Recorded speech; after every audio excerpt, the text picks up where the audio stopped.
Hello everyone, I am Rahul and welcome to Academics with Rahul YouTube channel.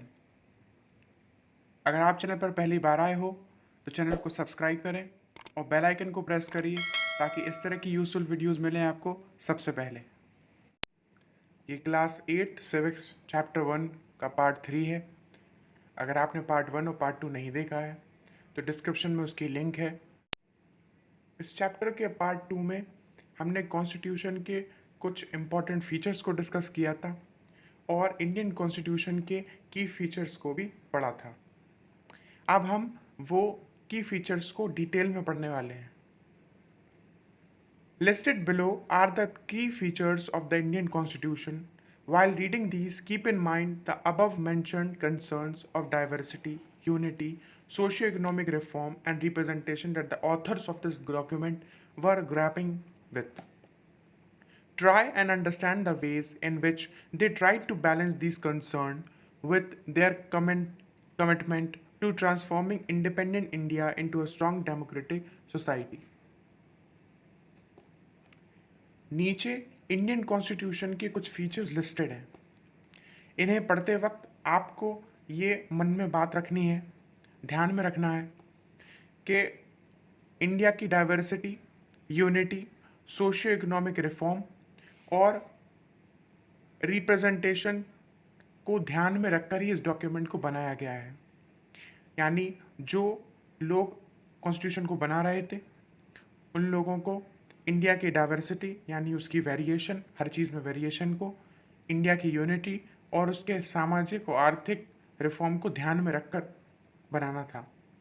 और देखिएगा किस तरीके से उन्होंने इस चीज़ को बैलेंस करने की कोशिश की है ताकि इंडिपेंडेंट इंडिया, स्वतंत्र भारत एक मजबूत डेमोक्रेटिक सोसाइटी बनकर उभरे। तो हमारा फर्स्ट की फीचर है federalism. This refers to the existence of more than one level of government in the country. Federalism का मतलब होता है कि एक कंट्री में एक गवर्नमेंट ना होकर एक से ज़्यादा गवर्नमेंट होती हैं। यानी इंडिया के अलग अलग लेवल पर अलग अलग गवर्नमेंट देखने को मिलती हैं। In India we have government at the state level and at the centre. यानी इंडिया में एक केंद्र सरकार है जो कि सेंटर होल कंट्री के लिए काम करती है, तो वहीं स्टेट लेवल पर यानी राज्य लेवल पर ही गवर्नमेंट्स हैं, जैसे कि उत्तर प्रदेश, मध्य प्रदेश, इस तरह की जो स्टेट्स हैं उन स्टेट्स की खुद की रिस्पेक्टिव गवर्नमेंट्स हैं। पंचायती राज थर्ड लेवल पर आती है गवर्नमेंट में, जो कि अपना पंचायती राज यानी वो एरिया देखती है। पंचायती राज के बारे में आपने क्लास 6th बुक में भी पढ़ा होगा। We looked at the functioning of the state government in your class 7th book and this year we will read about the central government. और हमने स्टेट गवर्नमेंट के बारे में क्लास 7th में पढ़ चुके हैं। तो इस साल की किताब में, क्लास 8 की किताब में, हम सेंट्रल गवर्नमेंट के बारे में पढ़ेंगे। The vast number of communities in India meant that a system of government needed to be devised that did not involve any person sitting in the capital city of New Delhi and making law-making decisions. Bharat में रहने वाले बहुत सारी communities से यह मतलब था कि गवर्नमेंट को कुछ ऐसा डिवाइस्ड करना था। डिवाइस्ड का मतलब होता है ऐसा विचार करना था कि कुछ पर्सन्स न्यू दिल्ली में बैठकर हमारे लिए इम्पोर्टेंट डिसीजंस लें।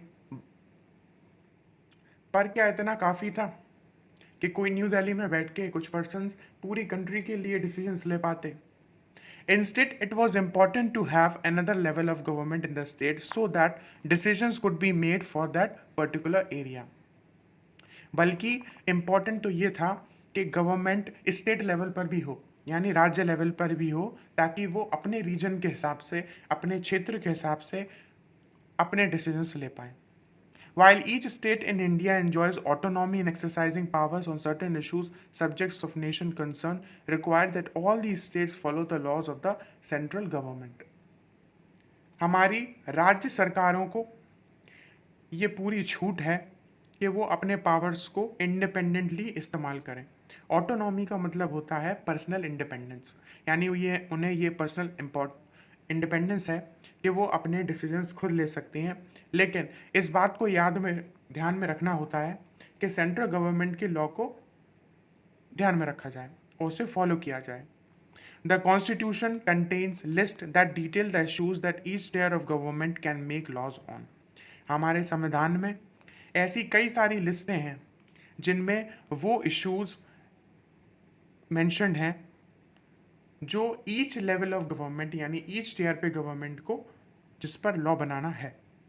In addition, the Constitution also specifies where each tier of government can get the money from the work that it does.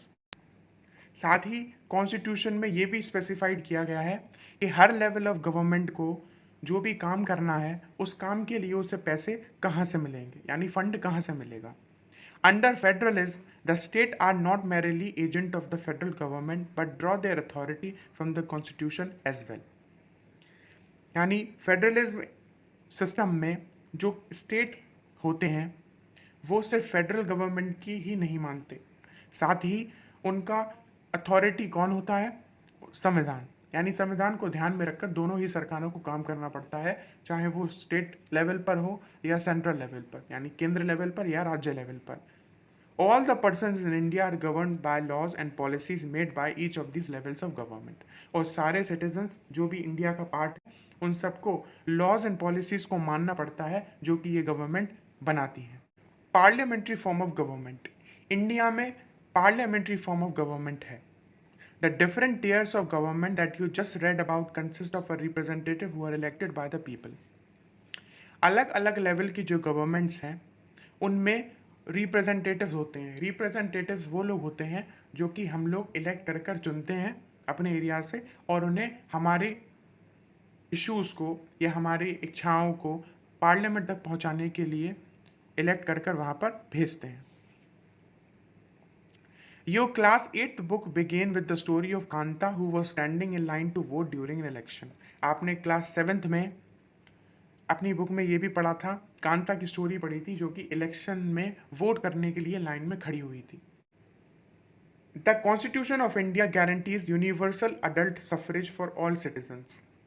हमारा जो संविधान है वो ये चीज़ गारंटी करता है कि सबको यूनिवर्सल अडल्ट सफरेज के तौर पर हर सिटीजन्स को ये हक हो कि वो मतदान कर सके। मतदान का मतलब होता है वोटिंग करना और सफरेज का मतलब होता है आ लीगल राइट टू वोट। यानी हम सभी को जो भी अडल्ट हैं उन सबको हक होता है ये कि वो वोट कर सकें। When they were making the constitution, the members of the Constituent Assembly felt that the freedom struggle had prepared the masses for universal adult suffrage and this would help encourage a democratic mindset and break the clutches of the traditional caste, class and gender hierarchies. जब constitution को बनाया जा रहा था तो सारे constituent assembly के members को ये महसूस हुआ, ये फेल्ट हुआ कि फ्रीडम स्ट्रगल ने यानी स्वतंत्रता की लड़ाई ने सभी लोगों को यूनिवर्सल अडल्ट सफरेज के लिए तैयार कर दिया था और इस अडल्ट सफरेज से डेमोक्रेटिक माइंडसेट को यानी लोकतांत्रिक मानसिकता को एक इनकरेजमेंट मिलेगा, प्रोत्साहन मिलेगा। उससे जो भी हमारे ट्रेडिशनल कास्ट, क्लास और जेंडर की हायरार्चीज़ हैं, जैसा कि इसके पहले कास्ट के बेसिस पे, रिलीजन के बेसिस पे और क्लास के बेसिस पे जो हायरार्चीज़ चली आ रही हैं, इन सब चीज़ों को हम तोड़ सकेंगे। This means that the people of India have a direct role in electing their representatives. यानी भारत के लोगों को ये हक है कि वो अपने रिप्रेजेंटेटिव्स को अपने अकॉर्डिंग चुन सके। Also every citizen of country irrespective of his or social background can also contest an election। जिस तरह से सब लोग वोट कर सकते हैं सारे एडल्ट्स, उसी तरीके से हर एक सिटीज़न को ये हक है, भले ही उसका सोशल बैकग्राउंड कुछ भी हो, कि वो इलेक्शन में खड़ा भी हो सकता है। These representatives are accountable to the people और ये सारे रिप्रेजेंटेटिव्स को लोगों के प्रश्नों का जवाब भी देना पड़ता है, साथ ही उनकी इच्छाओं को, उनकी बातों को वहाँ तक पहुँचाते भी हैं। You will read more about why representation is crucial to democratic functioning unit 2 of this book। और आप इसके बारे में और पढ़ेंगे इस किताब के ही यूनिट 2 में। थर्ड, जो की फीचर है कॉन्स्टिट्यूशन का है वो है सेपरेशन ऑफ पावर्स, यानी जितनी भी पावर्स दी गई हैं वो सेपरेटेड हैं। According to constitution there are 3 organs of government. Constitution के संविधान के अकॉर्डिंग गवर्नमेंट के 3 मेन ऑर्गन होते हैं, 3 मेन भाग होते हैं। वो होता है लेजिस्लेचर, द एग्जीक्यूटिव और द जुडिशियरी। लेजिस्लेचर का मतलब वो लोग, वो इलेक्टेड रिप्रेजेंटेटिव्स जो कि हमारे लिए लॉज बनाते हैं, हमारे लिए नई नई पॉलिसीज लाते हैं। एग्जीक्यूटिव वो पार्ट होता है जो उन लॉ और पॉलिसीज को इम्प्लीमेंट करता है। और जुडिशरी वो होता है जहाँ पर हम न्याय मांगते हैं। इस जुडिशरी के बारे में आप यूनिट 3 में इस बुक के पढ़ने वाले हो। In order to prevent the misuse of power by one branch of government, the Constitution says that each of these organs should exercise different powers. ये इंश्योर करने के लिए कि किसी भी तरह का पावर का गलत यूज ना हो, ये सारी ब्रांचेस गवर्नमेंट की अलग अलग काम करती हैं और इन सब के पावर्स अलग अलग हैं।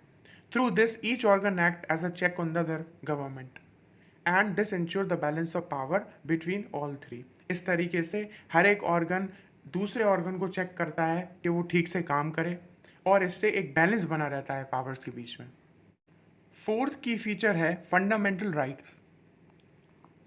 The section on fundamental right has often been referred to as the conscience of the Indian constitution, यानी वो सेक्शन जहाँ पर मूल अधिकार गिवन है, फंडामेंटल राइट्स गिवन है, उसको हमारे संविधान की अंतरात्मा कहा जाता है। कंसाइंस का मतलब होता है अंतरात्मा। Colonial rule had created a certain suspicion of the state in the minds of the nationalists, and they wanted to ensure that a set of written rights would guard against the misuse of state power in independent India. Colonial rule में रहते हुए जितने भी nationalist थे उन सबके दिमाग में ये बात आ चुकी थी कि स्टेट में रहकर यदि कोई गलत इस्तेमाल करता है अपने पावर को, तो उससे उस स्टेट के सिटीजन्स को बचाने का सिर्फ एक ही तरीका है, और वो है कुछ ऐसे राइट्स को संविधान में ऐड करना, कुछ ऐसे अधिकार उन्हें देना जिससे वो अपने आप को बचा सकें। Fundamental rights therefore protect citizen against the arbitrary and absolute exercise of power by the state. इसीलिए जो हमारे मूल अधिकार हैं, फंडामेंटल राइट्स हैं, वो सारे सिटीजन्स को किसी भी तरह की पावर से, यानी मिसयूज ऑफ पावर से बचाते हैं। आर्बिट्रेरी मतलब होता है when nothing is fixed and is instead left to one judgment or choice, यानी जब कोई भी चीज़ फिक्स नहीं होती है और छोड़ दी जाती है कि अपने चॉइस या अपने जजमेंट के अकॉर्डिंग कोई काम किया जाए। तो इस तरह की किसी भी मिसयूज से हमें फंडामेंटल राइट्स प्रोटेक्ट करते हैं। The constitution thus guarantees the right of individual against the state as well as against other individuals. तो हमारे संविधान में ऐसे राइट्स हैं जो कि हमें इंडिविजुअल, यानी किसी पर्सन टू पर्सन या फिर स्टेट की पावर मिसयूज से बचाते हैं। Moreover, the various minority communities also express the need for the constitution to include right that would protect their rights. साथ ही जैसा हम पहले पढ़ चुके थे, जो माइनॉरिटी कम्युनिटीज़ थीं जिन पर कोई मेजोरिटी कम्युनिटी डोमिनेट कर सकती थी, ऐसी कम्युनिटीज़ ने भी ये मांग की थी कि कॉन्स्टिट्यूशन में कुछ ऐसे राइट्स ऐड किए जाएं जिससे इन ग्रुप्स की राइट्स को प्रोटेक्ट किया जाए। The constitution therefore also guarantees the rights of minority against the majority. इसीलिए हमारे संविधान में जो कि माइनॉरिटीज़ के राइट्स भी गारंटी किए जाते हैं। As doctor Ambedkar has said about this fundamental rights, their object is two fold. Doctor B R Ambedkar ने भी इन फंडामेंटल राइट्स के बारे में कहा है, और वो डुअल फोल्ड, यानी उनके कहने से दो मतलब निकलते हैं। पहला मतलब ये कि फर्स्ट ऑब्जेक्टिव क्या है कि every citizen must be in position to claim those rights.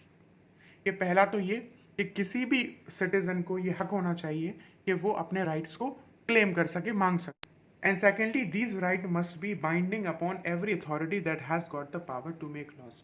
साथ ही ये राइट्स उन लोगों को भी मानना चाहिए जो अथॉरिटी को पावर है लॉज बनाने के लिए, यानी वो उस राइट को माने, अगर उसका वायलेशन होता है तो सजा भी दी जाए। कुछ फंडामेंटल राइट्स, यानी इंपॉर्टेंट फंडामेंटल राइट्स कितने हैं? 6 हैं, और वो यहाँ पर गिवन है। पहला फंडामेंटल राइट है राइट टू इक्वलिटी। इसका मतलब सारे पर्सन्स लॉ के आगे इक्वल हैं, यानी सब पे कानून लागू होता है। इसका मतलब कंट्री में जो भी लॉज प्रोटेक्ट करने के लिए बनाए गए हैं वो उन पर लागू होते हैं। किसी भी सिटीजन को रिलीजन, कास्ट या जेंडर के बेसिस पर डिस्क्रिमिनेट नहीं किया जा सकता। हर एक पर्सन को ये हक है कि वो किसी भी पब्लिक प्लेस पर जैसे प्लेग्राउंड, होटल या शॉप्स पे विदाउट एनी डिस्क्रिमिनेशन जा सकता है। सेकेंड फंडामेंटल राइट है राइट टू फ्रीडम। ये राइट है freedom of speech and expression, यानी हमें ये पूरा हक है कि हम देश में रहकर अपने विचारों को व्यक्त कर सकते हैं, अपनी स्पीच दे सकते हैं, कुछ भी बोल सकते हैं। साथ ही जो भी एक्सप्रेशंस हैं वो उसका भी हमें फ्रीडम है। हम एसोसिएशंस बना सकते हैं, यानी कहीं भी कम्युनिटीज़, अपने ग्रुप्स बना सकते हैं। And right to move freely, और कहीं भी जा भी सकते हैं।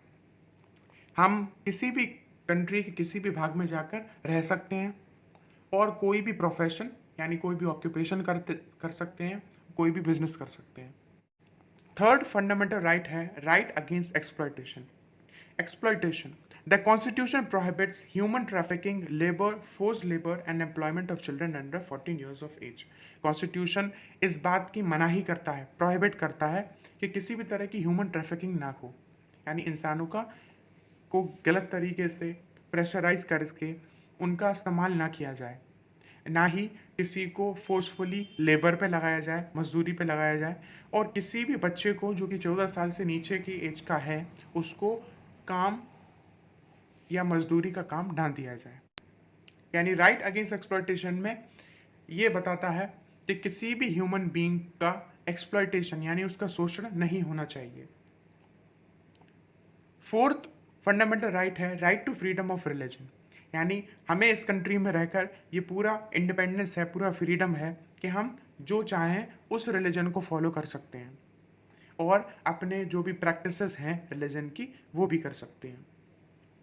Cultural and educational right, constitution की गारंटी करता है चाहे वो माइनॉरिटी हो, रिलीजियस या लिंग्विस्टिक हो, यानी लैंग्वेज के बेसिस पे, रिलीजन के बेसिस पे अगर कुछ माइनॉरिटीज़ हैं तो वो अपने एजुकेशनल इंस्टीट्यूशन इस्टेब्लिश कर सकते हैं और उनको अपने कल्चर को बचा कर भी रख सकते हैं।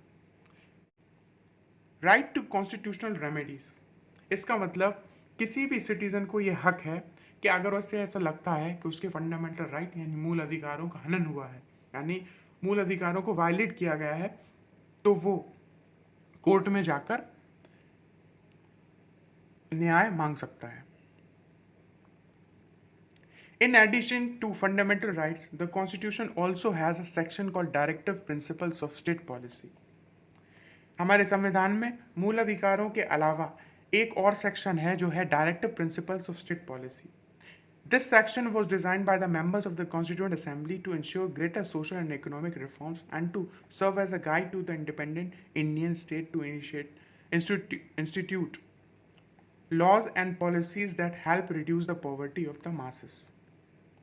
ये सेक्शन कॉन्स्टिट्यूएंट असेंबली के मेंबर्स ने इसलिए ऐड किया था, डिज़ाइन किया था, ताकि इससे ज़्यादा सामाजिक और आर्थिक रिफॉर्म्स चेंज को मौका मिले और इससे इंडिपेंडेंट इंडियन स्टेट को ये हेल्प मिलती कि वो किसी भी लॉ को और पॉलिसीज़ को इम्प्लीमेंट कर सके जिससे हमारी सिटीजन्स की, इंडियंस की पॉवर्टी कम होती है, उनकी गरीबी कम होती है।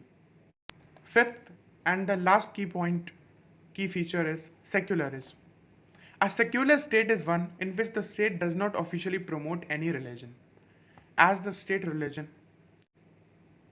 A secular state वो स्टेट होता है जहाँ पे किसी एक रिलीजन को महत्व नहीं दिया जाता बल्कि सभी रिलीजन्स को बराबर समझा जाता है, जहाँ पर ये नहीं सोचा जाता कि किसी एक रिलीजन को ही प्रमोट किया जाए और लोगों को ज़्यादा ज़्यादा इनक्रेज किया जाए कि उस रिलीजन में जाएं, बल्कि वो सभी रिलीजन को बराबर सम्मान करता है। इंडिया ऐसी ही एक कंट्री है जहाँ पर हर एक रिलीजन को सम्मान मिलता है, चाहे वो मुस्लिम हो, चाहे हिंदू हो, चाहे पारसीज हो, क्रिश्चियंस हो। इसके बारे में और हम पढ़ेंगे इस चैप्टर में। You now understand the ways in which a country history often determines the kind of constitution that a country adopts for herself. आप ये अब समझ चुके हो कि एक कंट्री का इतिहास यानी एक देश का इतिहास ही डिटरमाइन करता है ये डिसाइड करता है कि उसमें कैसा संविधान होगा। The constitution plays a crucial role in laying out the ideas that we should like all the citizen of country to adhere to, including the representative that we elect to the rule. हमारे संविधान में हमारा संविधान एक crucial role यानी एक important role play करता है उन आइडियल्स को ले डाउन करने में जो कि हर सिटीजन और रिप्रेजेंटेटिव पर लागू होता है। Just like in the game of football, a change of constitutive rules will affect the game. जिस तरह से फुटबॉल में यदि हम कॉन्स्टिट्यूटिव रूल्स को चेंज कर दें तो पूरा गेम चेंज हो जाए। इंडियन कॉन्स्टिट्यूशन को समय समय पर अमेंड किया जाता है। अमेंड का मतलब होता है सुधार करना, यानी उसमें कुछ सुधार किए जाते हैं समय की मांग के हिसाब से। Often a major change in the constitution means a change in the fundamental nature of the country. अगर कॉन्स्टिट्यूशन में एक बड़ा चेंज आता है तो एक कंट्री के फंडामेंटल चेंज नेचर में भी चेंज आ जाता है। हमने एक एग्जाम्पल पढ़ा था अभी नेपाल का, जहाँ पे कॉन्स्टिट्यूशन चेंज होने पे वो डेमोक्रेसी बन गया, यानी उसमें काफ़ी बड़ा चेंज आया।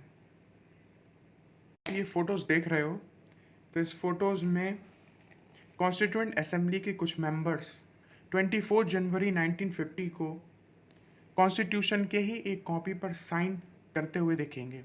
इसके फर्स्ट फोटो में पंडित जवाहरलाल नेहरू हैं, दूसरे में डॉक्टर राजेंद्र प्रसाद हैं और तीसरी फोटो में श्री जयराम दास दौलतराम हैं। ये रहे पार्ट 3 के इम्पॉर्टेंट वर्ड्स, ताकि आप लर्न कर सको। अगर आपको हमारी वीडियो और हमारा कंटेंट पसंद आता है तो इस वीडियो को लाइक करें, शेयर करें और साथ ही चैनल को सब्सक्राइब करें।